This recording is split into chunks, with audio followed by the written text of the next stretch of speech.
Hello friend, आप सभी का स्वागत है विजीत स्टडी पॉइंट चैनल में। आज की इस वीडियो में यूपी टेट एग्जाम 2026 के लिए बाल विकास की क्लास करने वाले हैं। तो वीडियो को शुरू से लेकर अंत तक देखिएगा। चैनल पर नए चैनल को सब्सक्राइब कर लीजिएगा। पीडीएफ के लिए Vijit study point Telegram channel को ज्वाइन कर लीजिएगा। आज की क्लास में हम सीडीपी के 30 प्रश्न करने वाले हैं। अगर इन 30 प्रश्नों में से आपके 20 प्लस प्रश्न बिल्कुल सही होते हैं तो आप यूपी टेट एग्जाम को काफ़ी अच्छे स्कोर से पास कर सकते हैं। तो आज की क्लास से कितने प्रश्न बिल्कुल सही हुए कमेंट जरूर कीजिएगा। यूपी टेट एग्जाम 2, 3, 4 जुलाई को होने वाला, अच्छे से पढ़ेंगे तभी पास कर पाएंगे। तो आज की क्लास का आपका सबसे पहला प्रश्न है, विकासात्मक मनोविज्ञान में जीवन का अध्ययन किया जाता है। तो इसका देखिए आपको सही जवाब बताना है। गर्भकाल में, या जन्म से, या जीवन पर्यंत, या किशोरावस्था में। देखिए जो विकासात्मक मनोविज्ञान है इसमें जो जीवन का अध्ययन होता है यह जीवन पर्यंत होता है, जन्म से लेकर के मृत्यु तक होता है। तो यहाँ पर आपका ऑप्शन नंबर सी वाला राइट आंसर है। जो भी छात्र इसमें सी वाले को चूज किए हैं वह बिल्कुल राइट हो जाएंगे। मस्तकाधोमुखी एवं निकट से दूर का क्रम किस क्रिया का अंग है? तो इसका देखिए आपको सही जवाब करना है। 4 ऑप्शन है, चारों ऑप्शन पढ़ेंगे और आंसर आप लोग करेंगे। चेतना, विकास, विवृद्धि, संशोधन। देखिए जो मस्तकाधोमुखी है और जो निकट से दूर का यहाँ पे क्रम होता है यह विकास के अंतर्गत आएगा। तो यहाँ पर आपका ऑप्शन नंबर बी वाला बिल्कुल राइट आंसर हो जाएगा। अगला प्रश्न है, लड़के के पैदा होने के लिए उत्तरदायी क्रोमोसोम्स हैं। तो इसका देखिए आपको सही जवाब बताना है। देखिए क्रोमोसोम्स दिया गया है तो क्रोमोसोम्स के बारे में आप जानते हैं कि मानव में यहाँ पे 23 जोड़े यहाँ पे गुणसूत्र होते हैं और अगर यहाँ पे बात किया जाए तो 46 होते हैं। यह पॉइंट याद रखेंगे। तो इसमें देखेंगे यहाँ पे आपको भी पता है कि यहाँ पे 4 ऑप्शन है, 4 ऑप्शन आप लोग देख लीजिए। बाकी यहाँ पे लड़की के पैदा होने के लिए उत्तरदायी क्रोमोसोम्स है। तो लड़के के लिए जो यहाँ पे उत्तरदायी क्रोमोसोम्स है वह XY होता है और यहीं पर अगर लड़की की बात किया जाए तो लड़की के लिए XX होता है। तो यहाँ पे क्या होगा, आपका ऑप्शन नंबर सी वाला राइट आंसर है। जो भी छात्र सी वाले को चूज कर रहे हैं वह बिल्कुल राइट हो जाएंगे। अगला है, प्राकृतिक पर्यावरण में सम्मिलित होता है। तो इसका देखिए आपको सही जवाब करना है। देखिए जो प्राकृतिक पर्यावरण है उसमें क्या क्या सम्मिलित रहता है? वंशानुक्रम, जैव अजैव, परिवार, पशु। तो इसका देखिए आपको सही जवाब करना है। देखिए जो प्राकृतिक पर्यावरण होता है उसमें जैव अजैव शामिल रहते हैं। तो यहाँ पर आपका ऑप्शन नंबर बी वाला बिल्कुल राइट आंसर है। निम्न में से कौन सा सीखने के नियम से सम्मिलित नहीं है? तो इसका देखिए आपको सही जवाब बताना है। सीखने का, यहाँ पे थॉर्नडाइक ने सीखने का 3 प्रमुख नियम दिया था और उन 3 प्रमुख नियम में कौन सा नहीं है यह आपको बताना है। तो आपको भी पता है कि अभ्यास का नियम दिए थे, प्रभाव का नियम दिए थे, तत्परता का नियम दिए थे। तीनों सीखने के नियम हैं जो कि थॉर्नडाइक ने दिया है और थॉर्नडाइक के प्रमुख नियम थे। तो यहाँ पे इनमें से कौन सा नहीं है? खेल नहीं है। तो सी वाला आपका राइट आंसर है। जो भी छात्र सी वाले को चूज किए वह बिल्कुल राइट है। अगला प्रश्न आपके सामने है कि शैशवावस्था मानव विकास की प्रमुख अवस्था है। तो इसका देखिए आपको सही जवाब करना है। देखिए शैशवावस्था दिया गया है। शैशवावस्था आपका हो जाएगा यहाँ से द्वितीय। शैशवावस्था जो होती है वह मानव विकास की दूसरी यहाँ पे प्रमुख अवस्था है। तो यहाँ पे बी वाला आपका राइट आंसर है। अगला है, बालक के व्यक्तित्व की नींव किस अवस्था में पड़ती है? तो इसका देखिए आपको सही जवाब करना है। सभी लोग प्रयास करेंगे और इसका राइट आंसर करेंगे। शैशवावस्था में, या जो गर्भकालीन अवस्था होती है उसमें, या बचपनावस्था में, या इनमें से कोई नहीं। देखिए जो बालक होता है, बालक का जो व्यक्तित्व रहता है, व्यक्तित्व की जो नींव होती है वह देखेंगे यहाँ पे बचपनावस्था में यहाँ पे पड़ती है। तो यहाँ पे सी वाला बिल्कुल राइट आंसर है। इसका जो डेवलपमेंट है, जो विकास है वह बचपनावस्था में होता है। तो यहाँ पे सी वाला बिल्कुल राइट आंसर है। जिन पियाजे के अनुसार संज्ञानात्मक विकास की अवस्थाओं को बांटा गया है। तो इसका देखिए आपको सही जवाब करना है और यहाँ पे इसका राइट आंसर हो जाएगा 4। ऑप्शन नंबर ए वाला राइट आंसर है। बहुत ज़्यादा इंपॉर्टेंट है, एग्जाम में तो बहुत बार पूछा गया है। तो आपको याद रखना है कि जिन पियाजे के अनुसार संज्ञानात्मक विकास की जो अवस्थाएं हैं वह 4 हैं। तो यहाँ पे ए वाला आपका राइट आंसर है। अनुकरण की प्रक्रिया में सर्वप्रथम शिशु अनुकरण करता है। तो इसका क्या आपको सही जवाब करना है? व्यंजन वर्णों का, स्वर वर्णों का, स्वर व व्यंजन वर्णों का, या शब्दों का। तो यहाँ पे इसका राइट आंसर हो जाएगा स्वर वर्णों का। अनुकरण की जो प्रक्रिया है उसमें सबसे पहले जो शिशु होते हैं वो किसका अनुकरण करते हैं, जो स्वर होते हैं। ऑप्शन नंबर बी वाला बिल्कुल राइट आंसर हो जाएगा।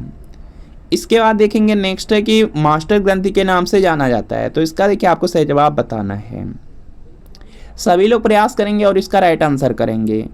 तो आपको भी पता है कि मास्टर ग्रंथि के नाम से पीयूष ग्रंथि को जाना जाता है, तो यहाँ पे डी वाला राइट आंसर है। जो भी छात्र इसमें डी वाले को चूज किए हैं वह बिल्कुल राइट हो जाएंगे। अगला प्रश्न आपके सामने है कि बालक की प्रथम पाठशाला है, तो इसका देखिए आपको सही जवाब करना है। 4 ऑप्शन दिया गया, परिवार होता है या समाज होता है या गांव होता है या विद्यालय होता है। तो देखेंगे जो बालक की पहली यहाँ पे पाठशाला है वह देखेंगे आपका हो जाएगा परिवार। ऑप्शन नंबर ए वाला बिल्कुल यहाँ पे राइट आंसर है।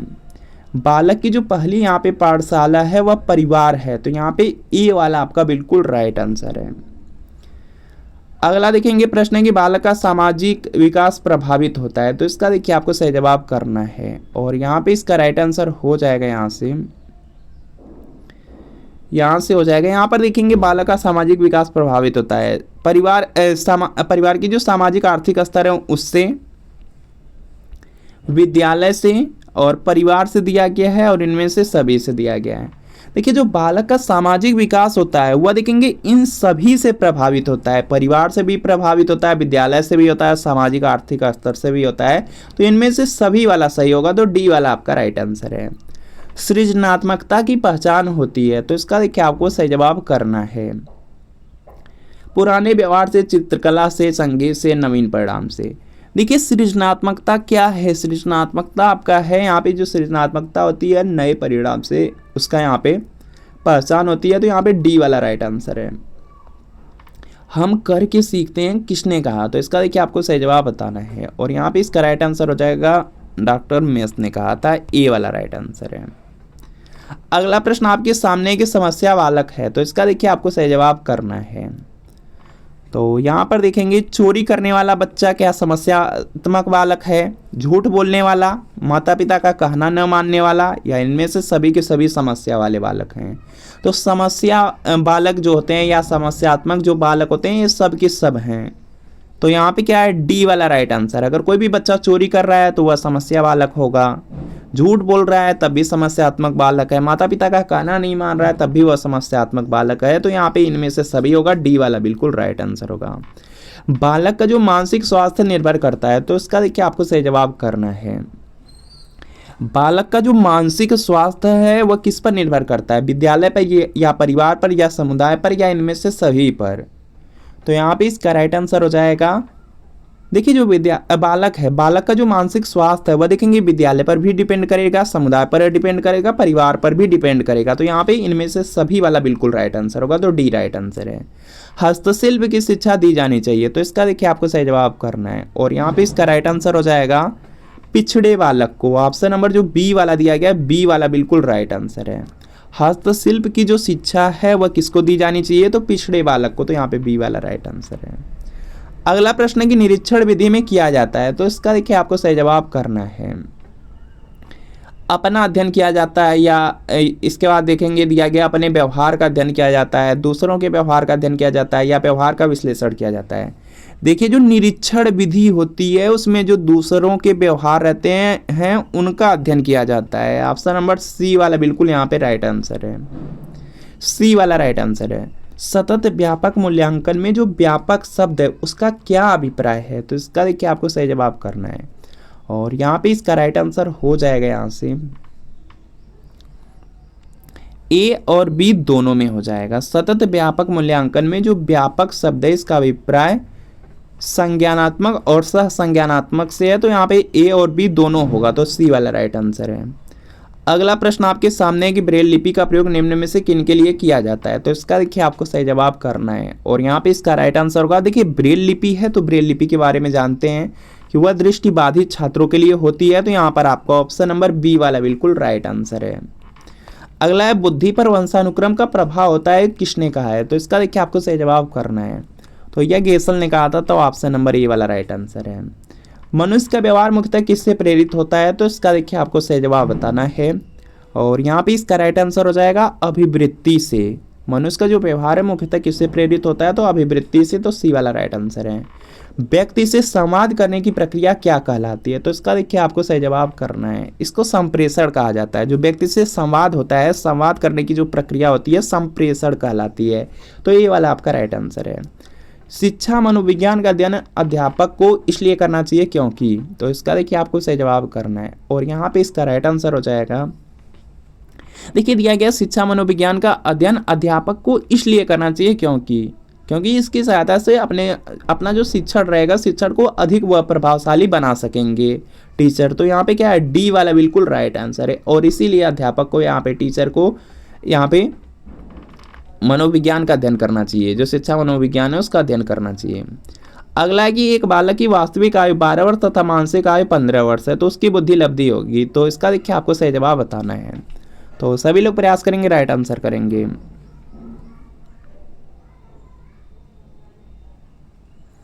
यहाँ पर देखेंगे इसका फार्मूला होता है, बुद्धि लब्धि का फार्मूला होता है, जो कि आप लोग जानते ही हैं। बुद्धि लब्धि बराबर होता है मानसिक आयु हो जाएगा और बटे वास्तविक आयु, और गुणे में हो जाएगा आपका यहाँ पे 100 हो जाएगा। तो यहाँ पे मानसिक आयु कितना दिया गया है, मानसिक आयु 15 वर्ष दिया गया, 15 लिख दीजिए। नीचे यहाँ पे कितना लिखेंगे, वास्तविक आयु 12 है तो 12 लिख दीजिए और गुणे 100 कर दीजिए।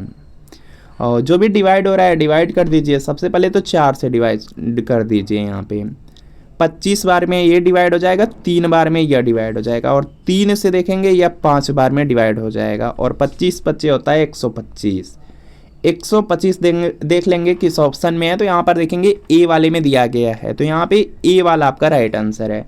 और बिल्कुल फिक्स है, या तो आपसे फार्मूला यूपी टेट एग्जाम में पूछा जाए, या तो इसी तरीके से कोई क्वेश्चन दे देगा, वह आपको सॉल्व करना होगा और बिल्कुल आराम से 1 नंबर सीडीपी में आपको इसी से मिल जाएगा। इसके बाद देखेंगे नेक्स्ट है पाठ्यक्रम होना चाहिए। तो इसका देखिए आपको सही जवाब बताना है।